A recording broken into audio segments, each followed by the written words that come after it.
Guéry TV Monde, le leader des Web TV au Bénin. Mesdames, Messieurs, bonsoir et merci de prendre ce nouveau rendez-vous d'information sur Guéry TV Monde. Voici les titres.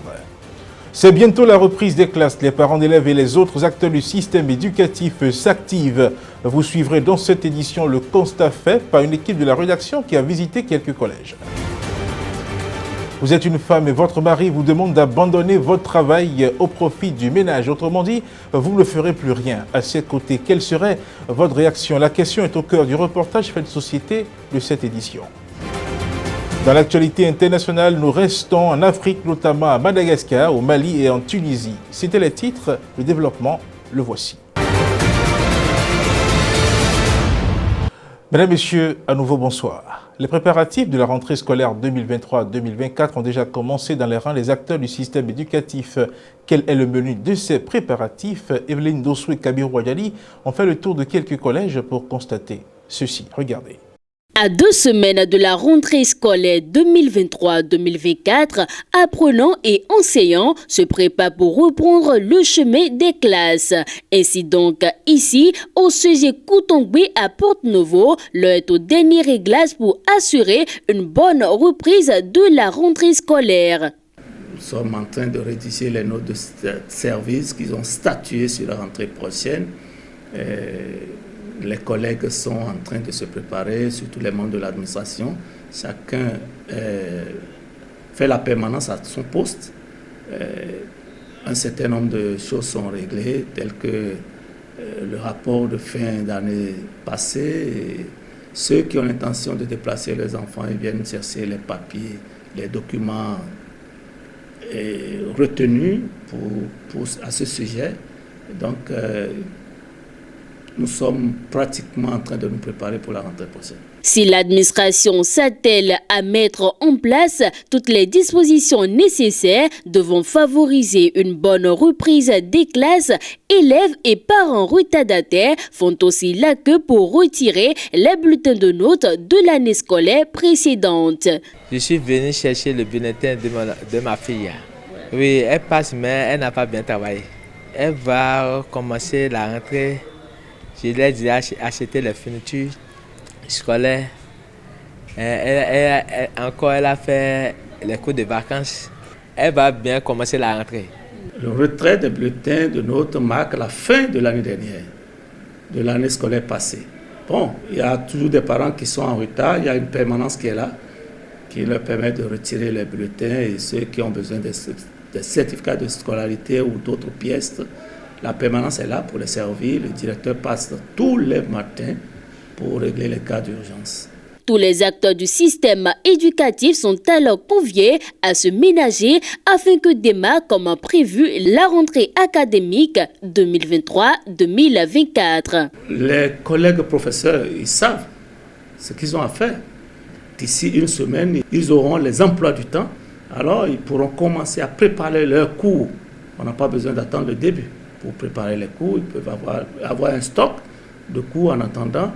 Et par rapport aux élèves, ils n'ont qu'à se préparer pour la reprise. Les parents savent ce qu'ils ont à faire, c'est préparer les apprenants et se préparer eux-mêmes. Faut-il le rappeler, conformément aux prévisions du calendrier scolaire 2023-2024, la pré-rentrée démarre le 11 septembre 2023 et la rentrée proprement dite le 18 septembre.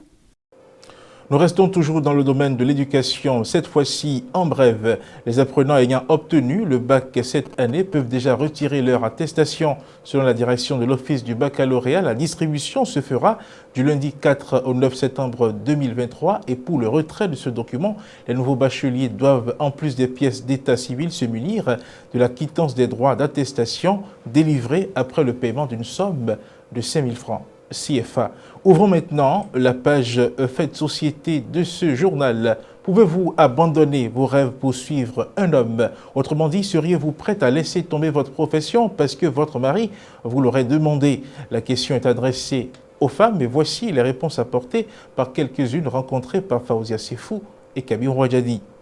Dans les Saintes Écritures, il est dit que la femme doit être soumise à son homme. Mais dans cette soumission, serait-elle capable aujourd'hui d'abandonner ses rêves pour suivre la volonté d'un homme? Non, je ne peux pas abandonner mes rêves pour suivre un homme parce que les données de la vie aujourd'hui ont changé. Tu vas abandonner tes rêves pour suivre un homme, à la longue, il peut te décevoir. Tes parents ne t'ont pas mis à l'école pour abandonner tes rêves. Tu peux amener cet homme à comprendre que aujourd'hui, vous n'avez pas d'enfants, mais demain vous aurez des enfants. Est-ce qu'il sera en mesure de supporter les enfants lui seul?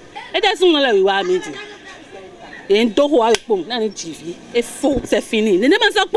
L'homme ne peut jamais subvenir à tous les besoins de la femme, ni même de sa famille. Le plus important pour eux, c'est d'enceinte seulement la femme et nous chantons qu'ils sont chefs de famille. Pour moi, la femme ne peut jamais abandonner ses rêves pour un homme. Elle doit prendre soin d'elle, protéger bien ses enfants et la vie continue.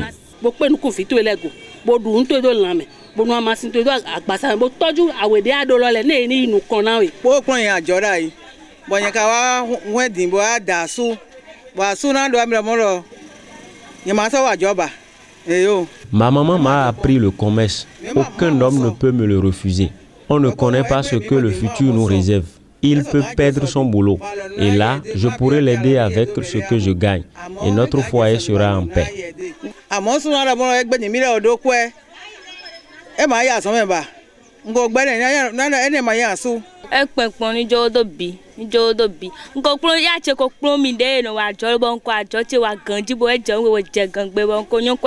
Jamais il n'a qu'à laisser tomber. Ma mère m'a appris le commerce depuis mon jeune âge. Je ne pourrai l'abandonner pour suivre un homme. Et même si c'était le cas, il devra prendre l'engagement de me payer les bénéfices de mes ventes. Et là encore, je ne pourrai accepter rester à la maison. Sinon, c'est lui-même qui ira dire en ville que je ne fais rien pour contribuer aux charges de la famille.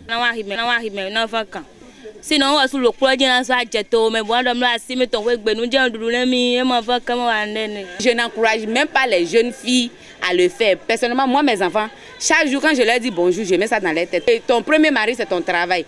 Le deuxième, c'est ton travail. C'est le troisième maintenant qui est l'homme. Moi, personnellement, je ne peux pas abandonner mes rêves en aucun cas. Tout en étant soumise à son homme, la femme peut réaliser son rêve. Tout est question de compréhension. Ouvrons maintenant la page inter de ce journal. À Madagascar, une campagne contre le viol et l'inceste vient d'être lancée. Des affiches de sensibilisation sont collées dans la capitale et d'autres villes du pays. Le reste de l'actualité internationale est présenté dans cet élément. Libérer la parole des victimes et faire de ces cas non plus des faits divers, mais un véritable sujet de société dont les élus et responsables politiques devraient s'emparer. C'est l'ambition du mouvement féministe Nifi Nakanga. Aimer les enfants, mais ne les violez pas. Stop à l'inceste, stop à la pédophilie.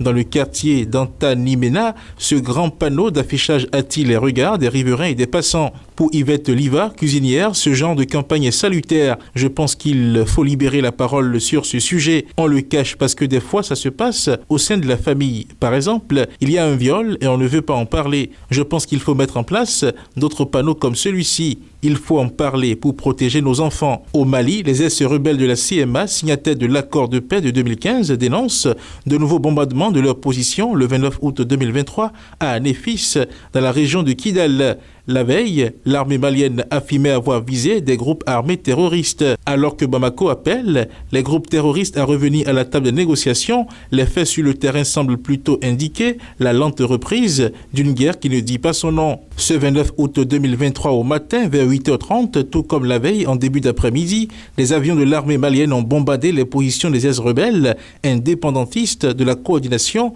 des mouvements de l'Azawad CMA, signataires de l'accord de paix de 2015. Sollicité ce matin, l'armée malienne n'a pas donné suite, mais un communiqué de l'état-major affirmait hier soir que les frappes avaient visé un regroupement de groupes armés terroristes, auteurs de plusieurs exactions contre les populations civiles et d'attaques contre les forces maliennes, sans précision. Dans ce même communiqué, l'armée assure avoir neutralisé plusieurs combattants terroristes et détruit 4 véhicules. En Tunisie, à présent, forte hausse du nombre de traversées de migrants de la Tunisie vers Lampedusa. Plus de 1000 migrants à bord de 63 bateaux sont arrivés à Lampedusa selon les autorités de l'île.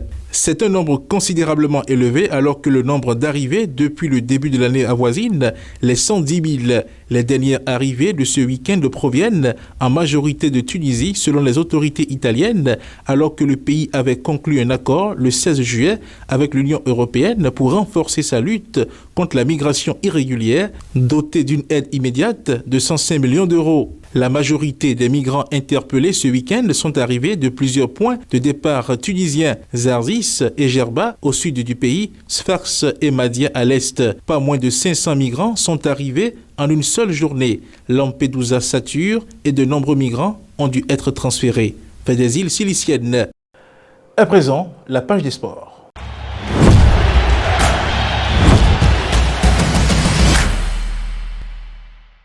Alors, de quoi est faite l'actualité sportive ce soir? Voici la réponse apportée par Latifat Kaweno. Pour la deuxième saison consécutive, Coton FC, champion du Bénin en titre, échoue à passer le seuil du premier tour préliminaire de la Ligue des champions de la CAF. Et pourtant, à l'aller à Cotonou, le score était de 0-0 face à ASEC Mimosas.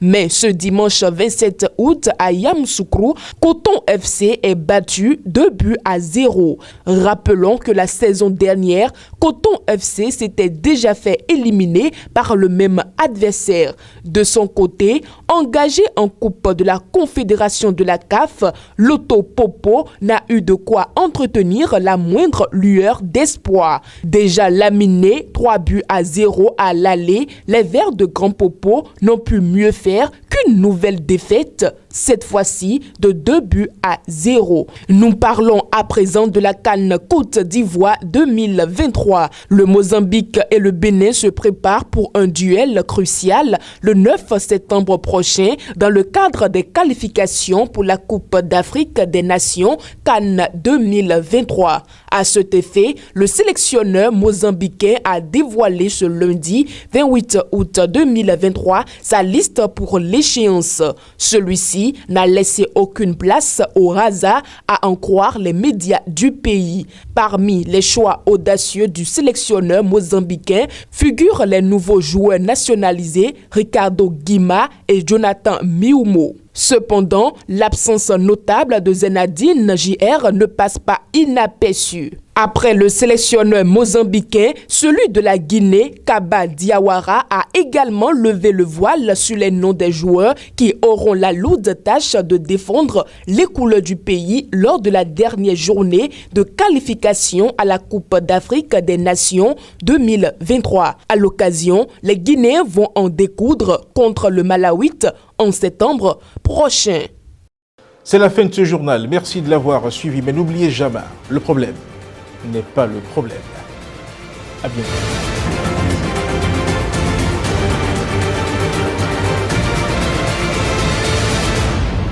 Guéry TV Monde, le leader des Web TV au Bénin.